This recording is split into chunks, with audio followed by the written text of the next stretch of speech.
அனைவருக்கும் வணக்கம். நம்ம டெய்லியும் prelims and mains point of வியூல கரண்ட் அஃபேர்ஸ் ஆர்டிகல்ஸ் பார்க்குறோம். இன்னைக்கு என்ன முக்கியமான ஆர்டிகல்ஸ் இருக்குது அப்படிங்கிறத பார்ப்போம். ஸோ முதல்ல பார்த்தோம்னா நகரமயமாக்கலின் சவால்கள் அப்படின்னு சொல்லி கொடுத்துருக்காங்க. ஸோ பொதுவாகவே பார்த்தோம்னா அர்பனைசேஷன் அப்படிங்கிற சேலஞ்சஸை பற்றி அடிக்கடி செய்தித்தாள்களில் வரதா செய்யுது. இந்த கண்ணோட்டம் என்ன இருக்குது அப்படிங்கிறத பார்ப்போம். உலக மக்கள் தொகையில் பார்த்தோம்னா கிட்டத்தட்ட 57% பேர் பார்த்தோம்னா நமக்கு நகர்பகுதிகளில் இருப்பாங்க. எப்போ அப்படின்னு பார்த்தோம்னா 2050 பார்த்தோம்னா ஓகேங்களா. ஸோ 2050 பார்த்தோம்னா இந்த நகர்ப்புறங்களின் வாழக்கூடிய மக்களின் எண்ணிக்கை அப்படிங்கிறது இரட்டிப்பாகும் அப்படிங்கிறதையும் நமக்கு யார் சொல்றாங்க அப்படின்னா யூத் கிளைமேட் சேஞ்ச் மேக்கர்ஸ் அப்படிங்கிற இந்த அமைப்பு சொல்றாங்க. அதாவது தற்போதைய நிலையில தான் 57%, சரிங்களா. இது 2050 வரப்போ இரட்டிப்பாகும் அப்படிங்கிறத நமக்கு கொடுத்துருக்காங்க. இந்த நிலையில நகர்ப்புற பகுதிகளில் பார்த்தோம்னா தொடர்ந்து மக்கள் தொகை அப்படிங்கிறது அதிகரிச்சுட்டே வருது. இதனால என்ன மாதிரியான பாதிப்புகள் சவால்கள் இருக்கலாம் அப்படிங்கிறது தான் இந்த இடத்துல கொடுத்துருக்காங்க. குறிப்பா இந்த நகரமயமாக்கல் அப்படிங்கிறது தெற்கு நாடுகள்ல உலகத்தில் இருக்கக்கூடிய சதர்ன் கண்ட்ரீஸ்ல பார்த்தோம்னா அதிகமாயிட்டே வருது அப்படிங்கிறத சொல்லியிருக்காங்க. அதே மாதிரி இந்த தெற்குலக நாடுகள்ல அதிகமாயிட்டே வரக்கூடிய இந்த நகரமயமாக்கலை அந்த நாடுகள் சமாளிக்கக்கூடிய அளவுல இருக்காங்களா அப்படின்னு பார்த்தா கிடையாது. அந்த நாடுகள்ல பார்த்தோம்னா போதிய அளவு உள்கட்டமைப்பு வசதிகள் அப்படிங்கிறது இல்லை, போதிய அளவு வளங்கள் இல்லை, அந்த வளங்களுடைய பற்றாக்குறை அப்படிங்கிறது இருக்கு. அதே மாதிரி பார்த்தோம்னா அங்குள்ள நகரங்கள் எல்லாமே பார்த்தோம்னா அதிகமான மக்கள் தொகை நெருக்கடி அப்படிங்கிறத சந்திக்கிறாங்க, சரிங்களா. இந்த மாதிரியான காரணங்கள்னால நமக்கு நிறைய பிரச்சனைகளும் ஏற்படும் அப்படிங்கிறத சொல்லியிருக்காங்க. அடுத்ததாக பார்த்தோம்னா காலநிலை மாற்ற விளைவினால் தீவிர மழை, பெருவெள்ளம், வெப்ப அலை போன்றவற்றால் மக்கள் பாதிக்கப்படுகின்றனர் அப்படிங்கிறத கொடுத்துருக்காங்க. இது நகர்ப்புறங்களில் பார்த்தோம்னா இது சென்னையவே இதுக்கு ஒரு எக்ஸாம்பிளாக எடுத்துக்கலாம். ஹீட் வேவ்ஸ்னால பாதிக்கப்பட்டுச்சு. இப்போ காலநிலை மாற்றத்தினால புயல்கள் ரொம்ப தீவிரமாக மாறிக்கிட்டே வருது. அந்த பெங்கால் புயலுடைய பாதிப்புகளை நம்ம சென்னையில் பார்க்க தான் செய்கிறோம் இல்லையா. ஸோ இந்த மாதிரி ஆன பாதிப்புகள் வந்து அர்பன் சிட்டிஸ்க்கு வந்துக்கிட்டே தான் இருக்கும் அப்படிங்கிறத சொல்லியிருக்காங்க, சரியா. வரும் ஆண்டுகளில் பார்த்தோம்னா இந்தியா, சீனா, நைஜீரியா போன்ற நாடுகளில் நகரங்களில் இருக்கக்கூடிய மக்கள் தொகை அப்படிங்கிறது அதிகரிக்கும் அப்படிங்கிறத தரவுகள் நமக்கு வெளியிடுறாங்க, சரியா. ஸோ இந்தியாவில் நகரமயமாக்கல் அப்படிங்கிறத பார்த்தோம்னா இதை வந்து பிரிட்டிஷ் அரசாங்கத்தோட ரிலேட் பண்ணி நமக்கு சொல்லியிருப்பாங்க, ஓகேவா. ஸோ நகரமயமாக்கல் அப்படிங்கிறது காலனித்துவ நாடுகளில் இருந்து சுரண்டப்பட்ட பொருளாதார வளத்தால் மேற்கத்திய நாடுகளின் நகரமயமாக்கல் நீடித்தது அப்படிங்கிறத கொடுத்துருக்காங்க. அதாவது இந்த இடத்துல என்ன சொல்லியிருப்பாங்க அப்படின்னு பார்த்தோம்னா இண்டஸ்ட்ரியல் ரெவல்யூஷன் அப்படிங்கிற ஒரு விஷயம் யூரோப்பியன் கண்ட்ரீஸ்ல நடந்தப்ப அங்க அர்பனைசேஷன் அப்படிங்கிறது அதிகமாச்சு. இண்டஸ்ட்ரியல் ரெவல்யூஷன் நடந்தப்ப அந்த யூரோப்பியன் கண்ட்ரிஸ் எல்லாமே ஒவ்வொரு நாடுகளுமே அவங்களுக்குன்னு சொந்தமான காலனிகள் அப்படிங்கிறது இருந்துச்சு. ஸோ தட் அர்பனைசேஷன் அப்படிங்கிறத அவங்களால சரியான முறையில் பண்ண முடிஞ்சுது. அந்த அர்பனைசேஷனுக்கு தேவையான விஷயங்கள், தேவையான பொருளாதாரம் அப்படிங்கிறது எல்லாமே காலனி அரசுகள் கிட்ட இருந்து சுரண்டப்பட்டுச்சு அப்படிங்கிறத கொடுத்துருக்காங்க. ஆனால் இப்போ உலக நாடுகள், வளரும் நாடுகளை குறிப்பாக பார்த்தோம்னா நமக்கு அர்பனைசேஷன் அப்படிங்கிறது நடக்குது. இருந்தாலுமே பொருளாதார பின்னடைவுகள் அப்படிங்கிறது அர்பனைசேஷன்னால அவங்களுக்கு ஏற்பட தான் செய்யுது. அது ஈடுகட்டக்கூடிய அளவுக்கு பொருளாதாரம் அப்படிங்கிறது அவங்க கிட்ட கிடையாது. இதே காலனித்துவ ஆட்சி காலத்தில் பார்த்தோம்னா யூரோப்பியன் கண்ட்ரீஸ்ல அர்பனைசேஷன் நடந்தப்ப ஃபினான்ஷியல் ஷார்டேஜ் இருந்துச்சுன்னா காலனி அரசாங்கத்துக்கிட்ட இருந்து நம்மளால சுரண்டி எடுக்க முடியும். ஆனால் இப்போ இருக்கக்கூடிய டெமோக்ரஸி ஸ்டேட்ல இதெல்லாம் நம்மளால பண்ண முடியாது அப்படிங்கிற ஒரு கண்ணோட்டத்தில் எழுதியிருப்பாங்க. அதற்கு முக்கியமாக ஒரு பிரச்சனையை நமக்கு கொடுத்துருப்பாங்க. என்ன அப்படின்னு பார்த்தோம்னா நமக்கு கொரோனா லாக்டவுன் டைம்ல நமக்கு அர்பனைசேஷன் அப்படிங்கிறது அதுக்கு அப்படியே ஆப்போசிட் நடந்துச்சு. நகர்ப்புறங்களில் வேலை வாய்ப்பு மறுக்கப்பட்டுச்சு, இழக்கப்பட்டுச்சு. லாக்டவுன் அப்படிங்கிறனால யாருக்குமே வந்து வேலை வாய்ப்பு அப்படிங்கிறது இல்லாமல் போச்சு. அதனால எல்லாருமே மறுபடியும் கிராமப்புறங்களை நோக்கி நகர ஆரம்பிச்சிருப்பாங்க இல்லையா. ஸோ அதை கோட் பண்ணி காட்டுறாங்க இந்த இடத்துல. அடுத்தது தீர்வு கோரும் பிரச்சனைகள் அப்படின்னு கொடுத்துருக்காங்க. இந்தியாவில் பார்த்தோம்னா சுமார் 40% பேர் வந்து நகர்ப்புறங்களில் வசிக்கக்கூடியவர்களாக இருக்காங்க. இது மக்கள் தொகை கணக்கெடுப்பின் அடிப்படையில் பார்க்குறப்ப 2001 27% இருந்தது, இப்போ 31% இருக்கு. இப்போ தற்போதைய மக்கள் தொகை கணக்கெடுப்பு எடுத்தாங்க அப்படின்னா கண்டிப்பாக அது 50%க்கும் மேலாக தான் இருக்கும், ஓகேங்களா. ஸோ இந்த இடத்துல காலாவதியான திட்டங்கள் அப்படின்னு சொல்லி கொடுத்துருக்காங்க. நகர்ப்புறம் நகரமயமாக்கல் இதை சார்ந்து இருக்கக்கூடிய திட்டங்கள் காலாவதியாக இருக்கு அப்படிங்கிறது தான் இந்த இடத்துல சொல்ல வராங்க. 1980களில் பார்த்தோம்னா டெல்லி, சூரத், மும்பை போன்ற நகரங்களில் தொழில்துறை செயல்பாடுகள் அப்படிங்கிறது குறைக்கப்பட்டுச்சு. இதனால பார்த்தோம்னா தொழிலாளர்களில் வேலை இழப்பு அப்படிங்கிறது ஏற்பட்டுச்சு. இதனால வேலை இழந்த தொழிலாளர்கள்லாம் புறநகர் பகுதிகளுக்கு இடம்பெயர ஆரம்பிச்சாங்க.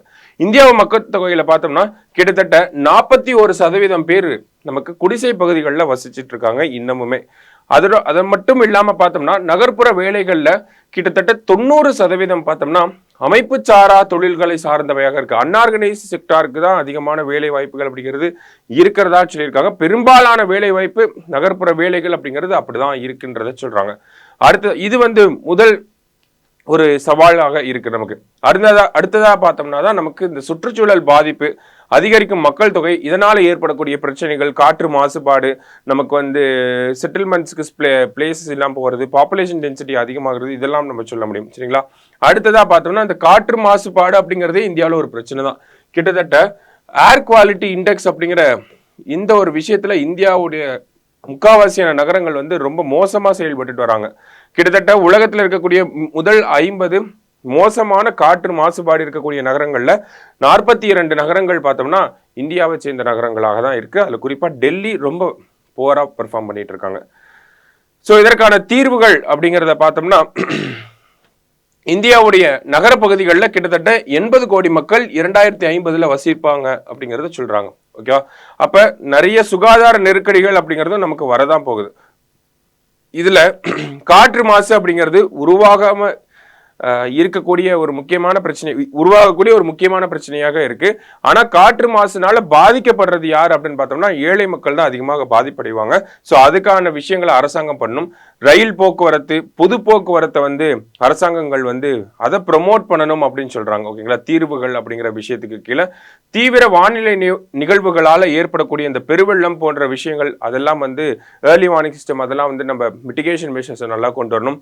இந்த திடக்கழிவு அப்படிங்கிறது கழிவுநீர் மேலாண்மை அப்படிங்கிறத கொண்டு வரணும் அப்படிங்கறத சொல்றாங்க. நகரங்கள்ல இருக்கக்கூடிய இட நெருக்கடியை தவிர்ப்பதற்கு குடிநீர், சாலை, மின்விளக்கு, போக்குவரத்து, வேலைவாய்ப்பு முதலிய அனைத்து அடிப்படை வசதிகளையும் கிராமப்புறங்களில் உருவாக்குவதில் கூடுதல் கவனம் செலுத்த வேண்டும் அப்படின்னு சொல்லியிருக்காங்க. ஸோ அர்பனைசேஷனை நம்ம அந்த ஒரு ப்ராப்ளமை அட்ரஸ் பண்ணோம்னா Tier 2 Tier 3 சிட்டிஸை டெவலப் பண்ணணும். சரிங்களா? ரூரல் பிளேசஸை டெவலப் பண்ணணும். ஸோ அதுதான் இந்த இடத்துல சொல்ல வராங்க. நகரங்களுக்கு நிகரான ஒரு வளர்ச்சியை கிராமப்புறங்கள்லையும் நம்ம கொண்டு வரணும் அப்படிங்கிறது. ஓகேங்களா? ஸோ பொதுவாகவே பார்த்தோம்னா இருக்கக்கூடிய பிரச்சனைகளை பற்றி தான் சொல்லியிருக்காங்க. ஸோ அர்பனைசேஷன் அப்படிங்கிறது ஒரு பேசிக்கான டாபிக் தான், நமக்கு கன்வென்ஷனலாகவே அடிக்கடி பார்க்கக்கூடிய ஒரு டாபிக் தான். சரிங்களா? அடுத்ததாக பார்த்தோம்னா வங்கிகள் சட்ட திருத்த மசோதா, அதாவது நேற்று நாடாளுமன்றத்தில் லோக்சபால இந்த வங்கிகள் சட்ட திருத்த மசோதா அப்படிங்கிறது நமக்கு நிறைவேறி இருக்கு. சரிங்களா? ஸோ அதை பற்றி தான் இந்த இடத்துல பார்க்க போகிறோம். ஸோ இதில் கிட்டத்தட்ட பார்த்தோம்னா ஒரு 19 திருத்தங்களை அரசாங்கம் ப்ரொபோஸ் பண்ணியிருக்காங்க. அதில் இருக்கக்கூடிய முக்கியமான திருத்தங்கள் அதெல்லாம் தான் நம்ம இந்த இடத்துல பார்க்க போறோம். சரிங்களா? முக்கியமான திருத்தங்கள்னு பார்க்குறப்ப முதல்ல பார்த்தோம்னா நமக்கு ஒரு பேங்க் அக்கௌண்ட் இருக்கு அப்படின்னா அந்த அக்கௌண்ட்டுக்கு நாமினி அப்படின்னு சொல்லி ஒருத்தரை நம்ம தேர்ந்தெடுப்போம் இல்லையா? ஸோ அந்த மாதிரி ஒரு பேங்க் அக்கௌண்ட்டுக்கு ஒரு நாமினி அப்படிங்கிறது தான் இருக்க முடியும். ஆனால் இந்த திருத்தத்தின் மூலியமா அரசாங்கம் என்ன பண்ணியிருக்காங்க அப்படின்னா ஒரு பேங்க் அக்கௌண்ட்டுக்கு 4 நாமினிஸை நம்மளால தேர்ந்தெடுக்க முடியும். அந்த ஒரு விஷயத்தை தான் முதல்லையும் நமக்கு கொடுத்துருக்காங்க. ஓகேங்களா? தனது நியமனதாரராக இதுவரைக்கும் பார்த்தோம்னா ஒருவர் மட்டும்தான் இருந்திருப்பாங்க. இனிமேல் பார்த்தோம்னா 4 பேர் நியமனதாரராக இருக்க முடியும். அதுதான் இங்கிலீஷ்ல நாமினி அப்படின்னு சொல்றோம். ஓகேங்களா? அடுத்ததா பார்த்தோம்னா வங்கித்துறையில் இருக்கக்கூடிய நிர்வாக தரநிலைகள், பணம் செலுத்துவோர் மற்றும் முதலீட்டாளர்களின் பாதுகாப்பை மேலும் வலுப்படுத்துதல், பொதுத்துறை வங்கிகளின் இயக்குநர்களின் பதவிக்காலத்தை அதிகரித்தல், இந்த மாதிரியான முக்கியமான விஷயங்களை தான் இந்த சட்ட திருத்தம் நமக்கு திருத்தி இருக்கு. சரிங்களா? அதுல கூட்டுறவு இயக்குநர்களுடைய பதவிக்காலம் அப்படிங்கிறது உயர்த்தப்பட்டிருக்கு. இதுவரைக்கும் 8 ஆண்டுகளாக இருந்தது, இதற்கு அப்புறமா 10 ஆண்டுகளாக இருக்கும் அப்படிங்கிறத மத்திய அரசாங்கம் நமக்கு சொல்லியிருக்காங்க. அதே மாதிரி மாநில கூட்டுறவு வங்கி வாரியத்துல மத்திய கூட்டுறவு வங்கி வாரியத்தினுடைய இயக்குனர் கடமை ஆற்றுவார்.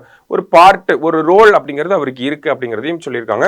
கிட்டத்தட்ட மொத்தம் 19 திருத்தங்கள் இருக்கு அப்படிங்கிறத சொல்லியிருந்தோம். அது என்னென்ன சட்டங்கள்ல திருத்தம் செய்ய போறாங்க அப்படிங்கறத இங்க கொடுத்திருக்காங்க.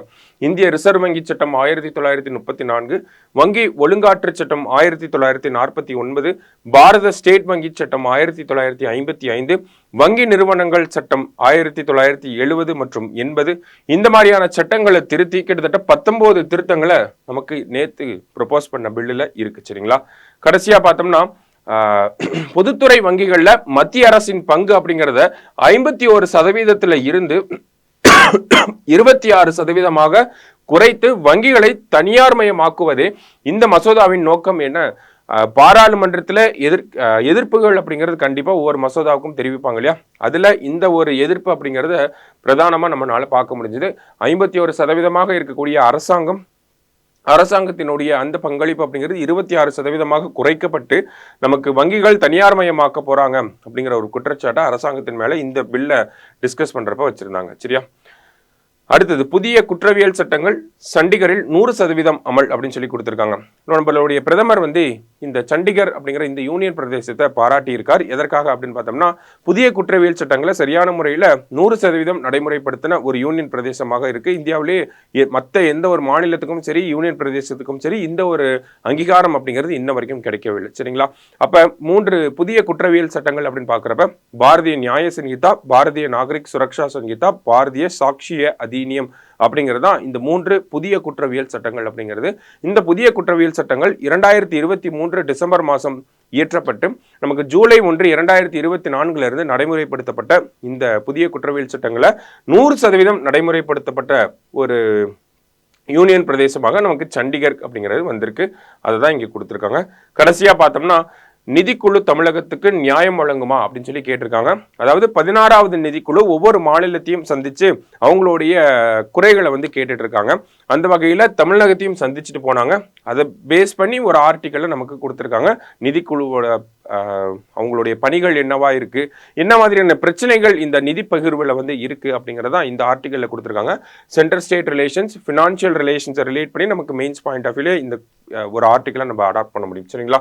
ஸோ நிதி பகிர்வு எப்படி நடக்கிறது அப்படிங்கிறத பார்த்தோம்னா நமக்கு 2/3 பங்கு வரிகளை மத்திய அரசாங்கம் வாங்கிக்கிறாங்க. ஆனா 1/3 பங்கு சேவைகள் மட்டும்தான் அவங்க வழங்குறாங்க. ஆனா மாநில அரசாங்கங்களுக்கு பார்த்தோம்னா 1/3 பங்கு வரி தான் வருது. ஆனா 2/3 பங்கு வேலைகளை மாநில அரசாங்கங்கள் தான் செய்யறாங்க. அதுதான் இந்த இடத்துல நமக்கு கொடுத்துருப்பாங்க. சரிங்களா? சோ இப்படி இருக்கப்ப மத்திய மாநில அரசுகளுக்கு இடையில இருக்கக்கூடிய இந்த நிதி பகிர்வு எப்படி இருக்கணும் அப்படிங்கறத சொல்றதுதான் ஆர்டிகல் 208. அதற்கு கீழே தான் 280 அப்படிங்கிறது. அதற்கு கீழே தான் நமக்கு நிதிக்குழு அப்படிங்கிறது 5 ஆண்டுகளுக்கு ஒரு முறை நம்ம குடியரசுத் தலைவர் அவர்களால நியமிக்கப்பட்டுட்டே வருது. சரிங்களா? ஸோ இந்த நிதிக்குழு இப்போ வரைக்கும் பார்த்தோம்னா 15வது நிதிக்குழு வரைக்கும் இருக்கு. இப்போ 16வது நிதிக்குழு அப்படிங்கிறது அமைக்கப்பட்டிருக்கு. இந்த 16வது நிதிக்குழு அவங்களுடைய பரிந்துரைகளை அக்டோபர் 31, 2025 கொடுப்பாங்க. இவங்களுடைய பரிந்துரைகளின் நடைமுறை காலம் அப்படிங்கிறது பார்த்தோம்னா 2026 31 வரைக்கும் இருக்கும். ஓகேங்களா? ஸோ இப்போ இந்த நிதி ஆணையம் தான் 16வது நிதி ஆணையம். அரவிந்த் பனகாரியா தலைமையில் இருக்கக்கூடிய இந்த நிதி ஆணையம் தமிழகத்தில் பேச்சுவார்த்தைகள் எல்லாம் நடத்திட்டு போனாங்க. இதுல இருக்கக்கூடிய முக்கியமான நிதி பகிர்வு, அதுல இருக்கக்கூடிய பிரச்சனைகளை பத்தி நம்ம இப்போ பார்ப்போம். முதற்கட்ட பகிர்வு அப்படிங்கிறது பார்த்தோம்னா வெர்டிகல் டெவல்யூஷன் அப்படின்னு சொல்லுவாங்க. வெர்டிகல் டெவல்யூஷன்னா சென்ட்ரல் கவர்மெண்ட் ஸ்டேட் கவர்மெண்ட்டுக்கு கொடுக்கக்கூடிய இந்த வரி பகிர்வு அப்படிங்கிறது.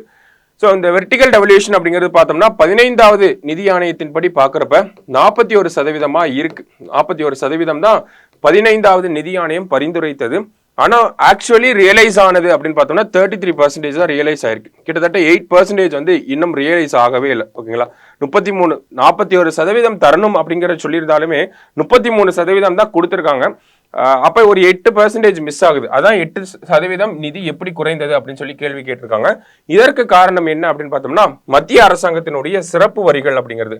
இந்த சிறப்பு வரிகள் அப்படிங்கறத பார்த்தோம்னா நமக்கு செஸ் மற்றும் சர்சார்ஜஸ் அப்படின்னு சொல்லுவாங்க. ஓகேவா? இந்த செஸ் மற்றும் சர்சார்ஜஸ் அப்படிங்கிற இந்த வரிகளை நமக்கு மத்திய அரசாங்கம் மாநில அரசாங்கத்துக்கிட்ட பகிரணும் அப்படிங்கிற கட்டாயம் கிடையாது.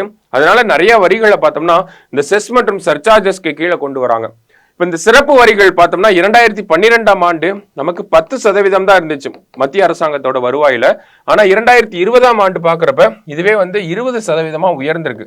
மத்திய அரசாங்கம் பார்த்தோம்னா செஸ் மற்றும் சர்சார்ஜஸாவே நிறைய வரிகளை வாங்கிட்டனால நமக்கு மாநில அரசாங்கங்களுக்கு சரியான முறையில நிதி பகிர்வு அப்படிங்கறது அவங்களால தர முடியல. இது ஒரு குற்றச்சாட்டா இருக்கு. அப்ப மாநில அரசாங்கங்கள் என்ன சொல்றாங்க அப்படின்னு பார்த்தோம்னா செஸ் மற்றும் சர்சார்ஜ்லயும் எங்களுக்கு ஒரு பங்கீடு வேணும் அப்படிங்கறத கேட்கறாங்க. தமிழக அரசாங்கம் என்ன கோரிக்கை வச்சிருக்காங்க அப்படின்னா 41% இருக்கக்கூடிய அந்த வரி பகிர்வு அப்படிங்கிறது 50% உயர வேண்டும் அப்படிங்கிறத ஒரு கோரிக்கையாக வச்சிருக்காங்க. அடுத்ததா பார்த்தோம்னா 2ஆம் கட்ட பகிர்வு. ஃபர்ஸ்ட் வெர்டிகல் டெவல்யூஷன் அப்படிங்கிறத பார்த்திருந்தோம். இப்போ என்ன பார்க்கிறோம் அப்படின்னா ஹரிசாண்டல் டெவல்யூஷன். ஹரிசாண்டல் டெவல்யூஷனா பிட்வீன் ஸ்டேட்ஸ். ஓகேங்களா? ஒரு மாநிலத்துக்கும் இன்னொரு மாநிலத்துக்கும் எவ்வளவு போகுது அப்படிங்கிறதா இந்த ஹரிசாண்டல் டெவல்யூஷன் அப்படிங்கிறது. இந்த ஹரிசாண்டல் டெவல்யூஷனுக்கு பார்த்தோம்னா ஒரு சில மெத்தடாலஜி அப்படிங்கிறது இருக்கு. பொதுவா பார்த்தோம்னா 6வது நிதிக்குழு என்ன சொல்லியிருப்பாங்க அப்படின்னா 6வது நிதிக்குழுல இருந்து 14வது நிதிக்குழு வரை என்ன பண்ணிருப்பாங்கன்னா 1971 எடுக்கப்பட்ட மக்கள் தொகை கணக்கெடுப்பின் படிதான் நமக்கு இந்த நிதி பகிர்வு அப்படிங்கறத இந்த ஹரிசாண்டல் டெவல்யூஷன் அப்படிங்கறத வச்சிருப்பாங்க. ஆனா 15வது நிதிக்குழு என்ன பண்ணிருப்பாங்கன்னா 2011 எடுக்கப்பட்ட மக்கள் தொகை கணக்கெடுப்பின் படி நமக்கு இந்த ஹரிசாண்டல் டெவல்யூஷன் அப்படிங்கறத பண்ணியிருப்பாங்க. சரிங்களா? சோ இதனால என்ன ஆகுது அப்படின்னு பார்த்தோம்னா தென் மாநிலங்களுக்கு ஒரு பெரிய பாதிப்பு அப்படிங்கிறது ஏற்படுத்தப்படுது. ஏன் அப்படின்னு பார்த்தோம்னா 1970களுக்கு அப்புறம் தான் இந்தியாவில் மக்கள் தொகையை கட்டுப்படுத்தணும் அப்படிங்கிற திட்டங்கள் எல்லாமே இந்தியாவில் அமல்படுத்தப்பட்டுச்சு. ரொம்ப தீவிரமாகவே அமல்படுத்தப்பட்டுச்சு. இதை சரியான முறையில் அமல்படுத்திய மாநிலங்கள்லாம் யார் அப்படின்னு பார்த்தோம்னா தென் மாநிலங்கள், கேரளா, தமிழ்நாடு, கர்நாடகா, ஆந்திர பிரதேஷ் போன்ற மாநிலங்கள் எல்லாமே இந்த மக்கள் தொகையை குறைக்கக்கூடிய திட்டங்கள் எல்லாத்தையுமே சரியான முறையில அமல்படுத்தினால தென் மாநிலங்களுடைய மக்கள் தொகை அப்படிங்கிறது கம்மியாச்சு. இந்த திட்டங்களை சரியான முறையில அமல்படுத்தாத வட மாநிலங்கள்ல இன்னமுமே பார்த்தோம்னா மக்கள் தொகை அப்படிங்கிறது அதிகமாக தான் இருக்கு. இதற்கு எக்ஸாம்பிளா நம்ம டோட்டல் ஃபெர்டிலிட்டி ரேட் அப்படிங்கிறது எடுத்துக்கலாம். டோட்டல் ஃபெர்டிலிட்டி ரேட் இன் தமிழ்நாடு பார்த்தோம்னா 1.5 தான். தமிழ்நாடு தான் 1.4 தான் இருக்கு.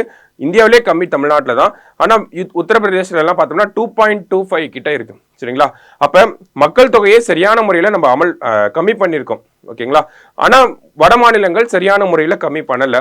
இதனால என்ன ஆகுது அப்படின்னு பார்த்தோம்னா இந்த இடத்துலதான் நமக்கு பிரச்சனையே வருது. 1971 சென்சஸ் எடுத்திருந்தாங்க அப்படின்னா ஏறக்குறைய எல்லா மாநிலங்கள்லயுமே மக்கள் தொகை அப்படிங்கிறது ஒரே ரேட்ல தான் இருந்துச்சு. ஆனா 2011 சென்சஸ் அப்படிங்கிறது பார்த்தோம்னா தென் மாநிலங்கள்ல கம்மியாகவும் வட மாநிலங்கள்ல அதிகமாகவும் இருந்துச்சு. இப்ப 2011 சென்சஸ் எடுக்கிறது இதனாலதான் பிரச்சனை. ஏன் அப்படின்னு பார்த்தோம்னா மக்கள் தொகை அப்படிங்கிற நம்ம பார்த்தோம் நிதி பகிர்வு அப்படிங்கிறது ஒரு சில ஃபார்முலாவை பேஸ் பண்ணி மெத்தடாலஜியை பேஸ் பண்ணி இருக்கு அப்படின்னு சொல்லி அந்த மெத்தடாலஜியில பார்த்தோம்னா மக்கள் தொகை அப்படிங்கிற இந்த ஒரு விஷயத்துக்கு பார்த்தோம்னா 15% கொடுக்கப்பட்டிருக்கு. ஓகேங்களா? ஸோ மக்கள் தொகை அப்படிங்கிற இந்த ஒரு விஷயத்துக்கு 15% அப்படிங்கிறது கொடுக்கப்பட்டிருக்கு. மக்கள் தொகையை கட்டுப்படுத்துவதில் மாநிலங்களின் செயல்பாடு அப்படிங்கிற அந்த ஒரு விஷயத்துக்கு பார்த்தோம்னா 12.5% அப்படிங்கிறது கொடுக்கப்பட்டிருக்கு. வருமான இடைவெளி அதுக்கு பார்த்தோம்னா 45%, வனம் மற்றும் சுற்றுச்சூழல் அப்படிங்கிறது 10%, வரி வசூலில் மாநிலங்களின் திறன் அப்படிங்கிறது 2.5, மாநிலங்களின் பரப்பு அப்படிங்கிறது பார்த்தோம்னா 15%. அப்ப இதுல இருக்கக்கூடிய முதல் 3 விஷயங்கள் பார்த்தோம்னா மக்கள் தொகையை சார்ந்த 2 விஷயங்கள், அடுத்தது வருமான இடைவெளி, இது எல்லாமே பார்த்தோம்னா மக்கள் தொகையை கம்மி பண்ண தென் மாநிலங்களுக்கு நெகட்டிவா போய் முடிஞ்சுது. இதனால மக்கள் தொகை இதனால தென் மாநிலங்களுக்கு பார்த்தோம்னா நிறைய நிதி அப்படிங்கிறது சேரல. ஆனா உத்தரப்பிரதேஷ், பீகார் போன்ற மாநிலங்கள்லாம் மக்கள் தொகையை கம்மி பண்ணவே இல்லை. இருந்தாலுமே அவங்களுக்கு மக்கள் தொகைக்குன்னு ஒரு 15% இருக்கு. அப்படிங்கிறப்ப அவங்களுக்கு அதிகமான மக்கள் தொகை இருக்கு. அதனால அதிகமான நிதி அப்படிங்கிறது வழங்கப்படுது அப்படிங்கிறத சொன்னாங்க. அடுத்த 3 விஷயங்கள் பார்த்தோம்னா 4, 5, 6 பார்த்தோம்னா எந்த மாநிலங்கள்லாம் பெரிய மாநிலங்களா இருக்கும் அவங்களுக்கு சாதகமான ஒரு அம்சமா தான் இருந்ததே தவிர தென் மாநிலங்களுக்கு இதுல பெருசா பலன் அப்படிங்கிறது கிடைக்கவே இல்லை. அப்படிங்கிறப்ப என்ன சொல்றாங்க அப்படின்னா இந்த மக்கள் தொகையை கட்டுப்படுத்தின தென் மாநிலங்களுக்கு கம்மியான நிதி அப்படிங்கிறது வழங்கப்படுது. மக்கள் தொகையை கட்டுப்படுத்தாத வட மாநிலங்களுக்கு பார்த்தோம்னா அதிகமான நிதி அப்படிங்கிறது வழங்கப்படுது. கிட்டத்தட்ட பார்த்தோம்னா தென் மாநிலங்கள் 5 மாநிலங்களையும் சேர்த்து பார்த்தோம்னா 13% நிதி தான் ஒதுக்கப்பட்டிருக்கு. ஆனா உத்தரப்பிரதேசங்கிற ஒரு மாநிலத்துக்கு மட்டுமே பார்த்தோம்னா 17% நிதி அப்படிங்கிறது ஒதுக்கப்பட்டிருக்கு. இதுதான் ஹரிசாண்டல் டெவல்யூஷன்ல இருக்கக்கூடிய பிரச்சனை. வெர்டிகல் டெவல்யூஷன்ல பார்த்தோம்னா 41% இருக்கிறது 50% உயர்த்த சொல்லி தமிழக அரசாங்கம் சொல்லியிருக்காங்க. ஹரிசாண்டல் டெவல்யூஷன்ல பார்த்தோம்னா இந்த மாநிலங்களுக்கு இடையே இருக்கக்கூடிய இந்த ஏற்றத்தாழ்வுகளை சரி செய்யணும் அப்படிங்கறத சொல்லியிருக்காங்க. சரியா?